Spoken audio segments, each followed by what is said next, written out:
Saarinen and Perkins Will was the associated firm, you can see some of the similarities in terms of the planar elements and the fenestration. And this school actually is still very much copied today in some of the aspects of what was revolutionary at the time. There's the backside of the school. This was not a Harriman project. This was just so everyone knows.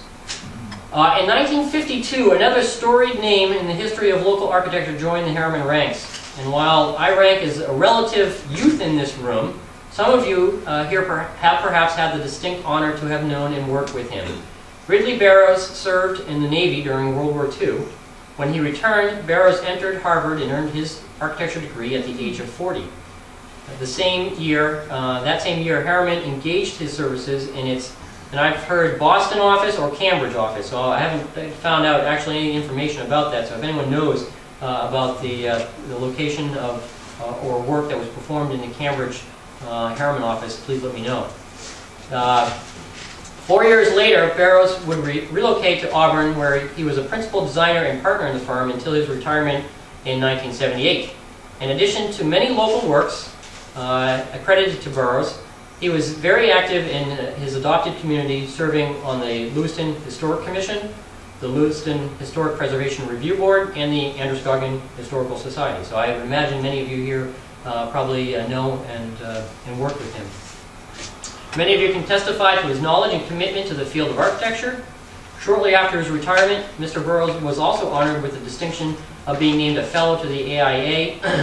To date, only 5 architects from the state of Maine have earned this distinction. And so to give you a sense of how rare it is, or how disconnected Maine might be from things. But the last one was actually a few years ago. But prior to that, there were only 4, two of which from Harriman, and one of which was John Calvin Stevens, noted architect in the state. A deeply spiritual man, one of Barrows' most significant works dates to 1962 in the design of the Christian Science Church on Lake Street in Auburn. So again, this is one of those things where it became so familiar because I would deliver papers to the Feelys across the street and went to school at Lake Street, and so there was this, and we used to ride our bikes in and around there, and even Stephen Blatt would work in the Harriman firm and live not far from where this was in Auburn. He's an architect practicing in the state today.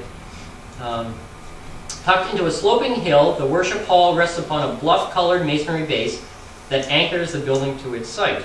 The vertical wood siding and fenestration, as well as the upturned roof eaves, seem to lift this volume from its base. That detail came to characterize many Harriman buildings, this idea where the roof form comes down and tips up slightly. And again, Bob, I don't know where that originated from, but it may have been Ridley Barrows.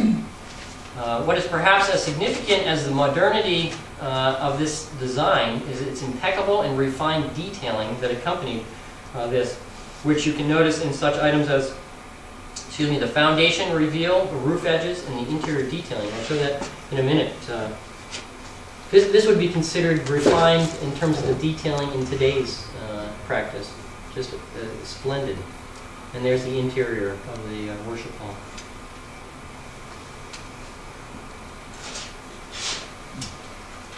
In the 1970s, experienced a number of factors that would influence the world of architecture. Oil prices and energy costs spiked early in the decade, driving architects to design more energy-efficient building envelopes, i.e. less glass, more mass.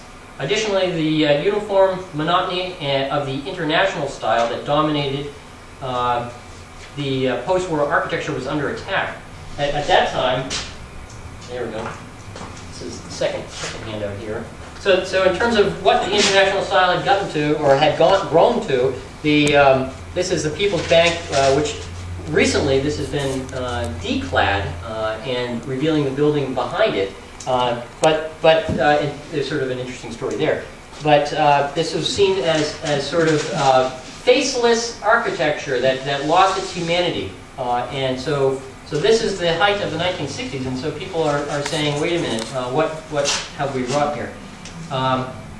Additionally, The emphasis on function to the exclusion of symbolism was seen as stripping away the cultural importance of the built environment.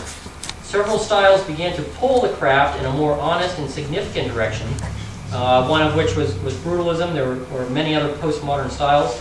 In 1966, Robert Venturi published his treatise on postmodernism, termed Complexity and Contradiction in Architecture, in which he proclaimed, "I like the complexity and contradiction in architecture, based on the richness and ambiguity of modern experience, including that experience which is inherent in art.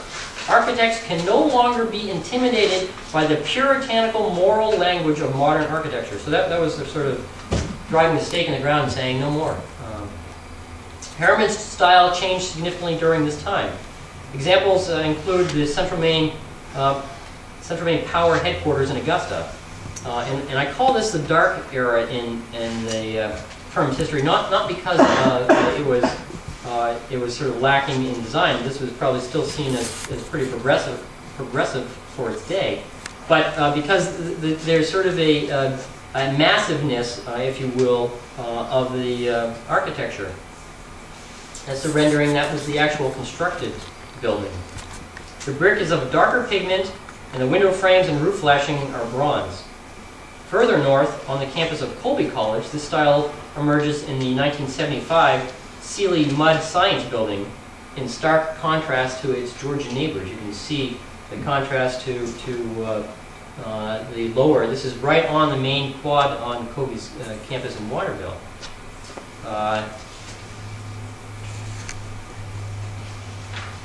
This is a little more lively in its play of additive and subtractive forms. You can see at the top there's a window at that line, the upper story. It looks like it's the fourth story. And also on that first level that you enter at is pushed in. And then there are additive forms on the top and side. We often joke at the firm that this was the first and last building Harriman did on the Colby campus. Slightly more attractive in this rendering than in its completed state. It's true. We are struggling to get back there. We do little projects, but that was, I think, the one and only standalone building that Harriman did. Harriman's portfolio would continue to evolve in the postmodern years. Notable examples of later work include Harriman's office building. Actually, there's the Harriman office building, constructed in 1988. In the tradition of Guadagni Siegel and perhaps Charles Moore. This is the Opal residence in Shelburne, Vermont in 1987. So you can see a lot of similarities. It's a bad photograph, but this is actually a vertical cedar vertical cedar siding, glass block, the use of the subtracted forms from the exterior container, all evident in the Harriman building as well. The building is a modernist cedar box clad replete with windows, a free facade. A few years later, another postmodern style, the USPS Postal Distribution Center in Hamden, Maine, in the tradition of Richard Myers. And here's a Richard Myers building, and again, I don't think I need to point out the similarities there. That was, again, this is in 1985, I believe, the building was constructed. In 1966, a 27-year-old young Mark Lee, a structural engineering graduate from Auburn, Maine, would join the ranks of the firm. Mark would return to Boston to earn his Master's of Architecture, and in 2007 was named an associate. So that's my little piece of the story here. We jumped quite a bit forward, but tonight I wanted to leave us enough time to have some discussion. I'll go through some more recent work of the firm, so the distance of time will allow us to classify it as we can some of the other stuff. But this is more recent in the last, again, I'll say 15 years that I've been there. This is an engineering building down at the University of Southern Maine. This is a civil engineering facility at the Bangor Air National Guard. This is in Auburn at the Community College.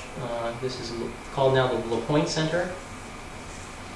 This is, everyone knows, across the street from us, the expansion of Auburn Hall. It's a little squished there. I don't know if it's me or...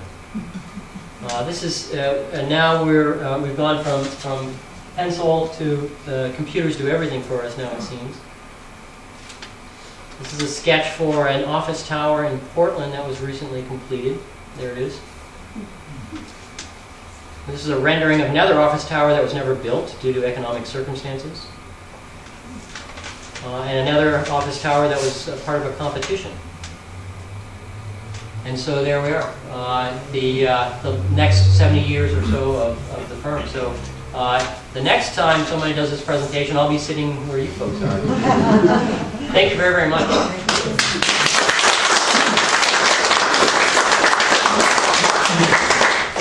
Any questions? The other things that I brought, the sort of difference in terms of the style, was one of the sketches for the Harriman office building. I'll actually put the building back up on the screen here.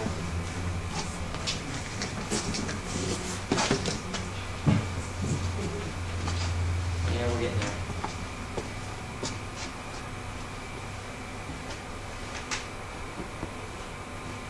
There it is. There we go. Oops. There. This was also an interesting, digging through the archives. This is an original 1938 Alonzo J. Harriman watercolor for a proposal for Auburn Hall. And so there actually were several proposals done at the time, that being one of them. There was an Art Deco version that was drawn up as well. So that actually has, you'll see his signature down in the lower corner. Bob, did I forget anything? Probably quite a bit, but with, again, trying to encapsulate 70 years of history from this perspective. You've done a great job. A lot of things I had never seen, so that was super. Great. The only thing I might see, I grew up on the engineering side, so I think not so much architecture as I do the innovations that he built into the buildings, starting with the Washburn School, with the class story, and the unit ventilators and all of those things. Yeah. But to the office building with its heat recovery system, that was kind of a leader in the area. The power company helped guide us on that. And yeah, what Bob's referring to is at the new Harriman office building, the idea of, there were several innovations, I think this is what you're referring to, the idea that we actually cool and heat a thermal mass, when it's cheaper to do so. So if you actually go down to the basement, there's a huge tank of water that we either cool in the evening and then we circulate it during the day, or we heat it. So that's coupled with heat recovery, so that we can actually take and absorb heat before we. As you condition spaces more and more nowadays, it takes a lot more energy to keep everyone healthier with fresh air. So the idea of we heat all that fresh air, we bring it to buildings. It'd be nice to recapture that heat before we eject it and bring in more fresh air. That and the geothermal, the Cliff Grimes and all this, since I left. Right.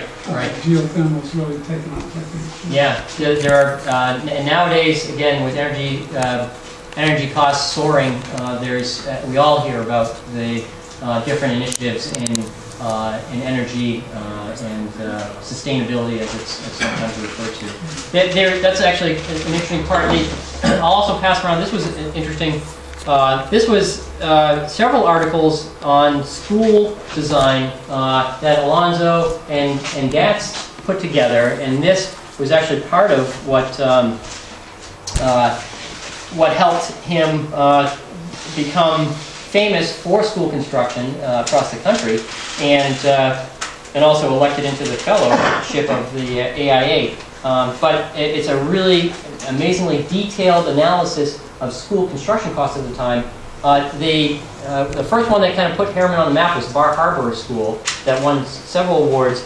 And I was looking somewhere where the cost per square foot of this, and again, this is back in I want to say 40s, probably the 40s, were in the $8 to $9 a square foot range.